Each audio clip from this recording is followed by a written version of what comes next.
Imagine this. The desert sun beats down on the blood-soaked sands of Mesopotamia. A man kneels before his captors, his lips cracked, throat screaming for water. But water isn't what they bring. Instead, molten gold, liquid fire, poured down his throat, searing flesh, boiling insides, turning his final moments into an inferno. This man, Marcus Licinius Crassus, the wealthiest human being on earth, a man who owned Rome itself. And this was how his story ended. The legend may be just that, a legend. But what happened to Crassus in the scorching wastelands of Carrhae in 53 BC was real, and it changed history forever.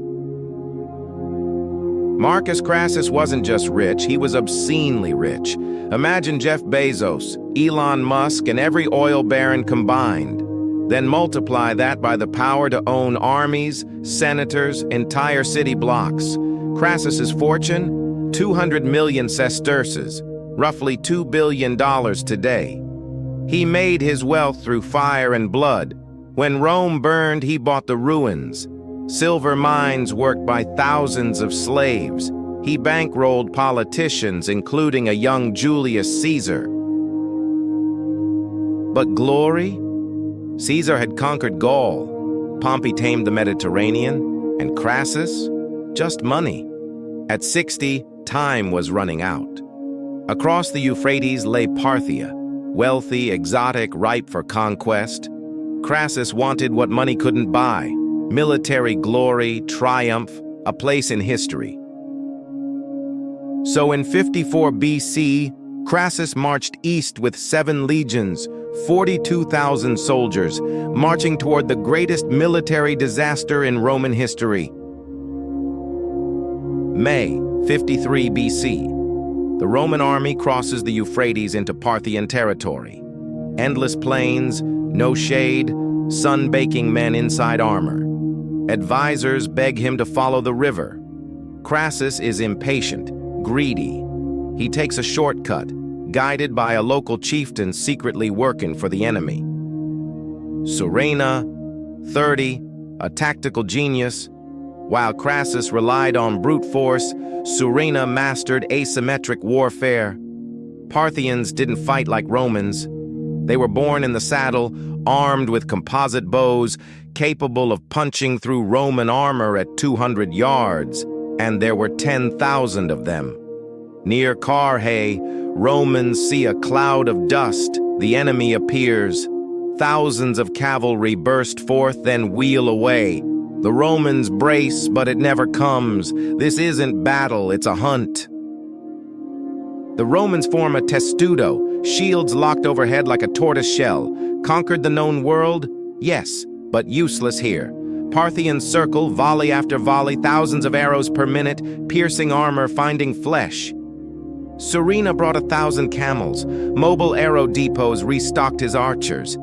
This wasn't war, it was industrial slaughter. Crassus sends his son Publius with cavalry to attack the archers. Young, brave, hungry for glory. Publius and his men are surrounded, slaughtered.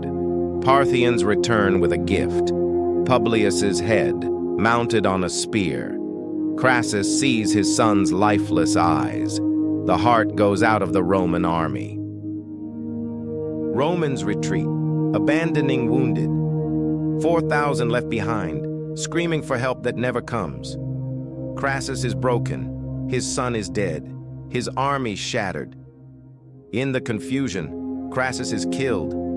Not glorious combat, but betrayal, humiliation. The man who owned Rome dies in the dirt, thousands of miles from home. Legend says Parthians mocked his greed, pouring molten gold into his mouth. Whether true or symbolic, it's perfect. Crassus wanted gold. He got gold.